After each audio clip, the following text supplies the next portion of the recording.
Dans cette première série de vidéos, je vais vous présenter des conseils généraux. On ne va pas étudier les épreuves en détail, mais bien des conseils qui peuvent s'appliquer dans toutes les épreuves. Le premier conseil que je vais vous donner porte sur la gestion du temps. On va voir dans un premier temps comment utiliser son temps intelligemment, et dans un second temps, on verra comment se dégager du temps libre. Tout d'abord, comment utiliser son temps intelligemment. La première chose à bien réaliser est le fait que vous êtes dans un concours. Il faut donc essayer d'accumuler plus de savoir qu'une majorité de candidats dans le même temps. L'année est courte et dure seulement de septembre à avril avant le concours, ce qui ne laisse que 8 mois pour assimiler une tonne de connaissances. En allant au cours, vous allez voir comme le temps peut passer vite. Cela ne sert à rien d'aller à tous les cours de votre formation si vous êtes en Master 1. Vous allez entendre de longues tirades, souvent inutiles. Il faut être pragmatique et utiliser son temps intelligemment. Apprendre ce qui est demandé au concours. Ne pas aller à tous les cours en CM et privilégier des révisions à la maison sur des livres d'exercices ou des annales. Personnellement, je n'allais que TD de maths et en français. Et encore, en français, on ne faisait strictement rien, donc j'ai commencé à réviser à la maison. Ainsi, j'ai eu de meilleures notes que 80% des étudiants qui allaient au TD. Certains passent leur temps à apprendre bêtement les choses dans l'ordre, et d'autres, comme moi, passent leur temps à anticiper les questions qui pourraient tomber. Ainsi, on travaille moins et de façon plus ciblée, ce qui permet de rendre des copies plus belles que n'importe qui. Je dirais en conclusion que mieux vaut être excellent sur quelques sujets que moyen dans tous en somme pour se démarquer. Je nuancerai toutefois mes propos en rajoutant que si votre formation à l'ESPE est bonne, ce qui honnêtement est rarement le cas, vous n'aurez pas besoin de sécher certains cours. Cela dit, il y a beaucoup de cours entre guillemets inutiles à l'ESPE. Si vous utilisez des livres ou êtes même en candidat libre, j'ai également un conseil par rapport à cette utilisation intelligente du temps à vous donner. Ce conseil est le suivant. N'essayez pas de tout faire.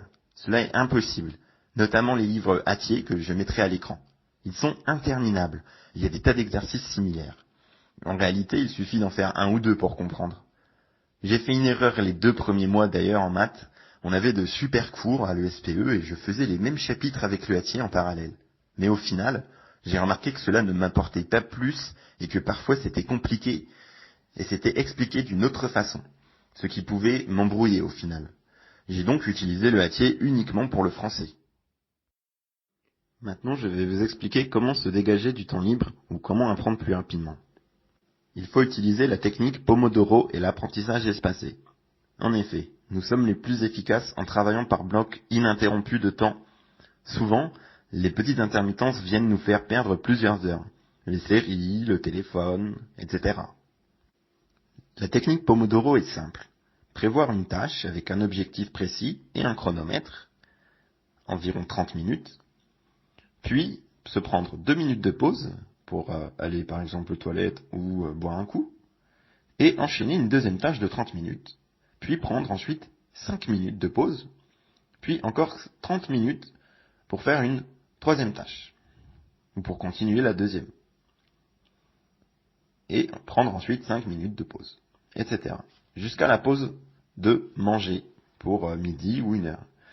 Vous allez faire en quelques heures à peine ce que certains mettent toute une journée, voire plusieurs jours à faire. Ensuite, s'agissant de l'apprentissage espacé, c'est simple. On mémorise mieux en espaçant les répétitions. Réviser toute la journée, la veille de l'examen, ne vous laissera pas le temps de mémoriser efficacement et vous le mélangerez tout. Mieux vaut travailler peu, mais régulièrement. Personnellement, en master, j'ai travaillé à peine 2 heures par jour, mais tous les jours, le week-end compris, et ça m'a permis d'avoir 15 de moyenne. Le peu que je travaillais était efficace. Je travaillais directement sur les annales et anticipais les sujets de partiel. L'apprentissage espacé permet de faire travailler inconsciemment notre cerveau lors des périodes de repos.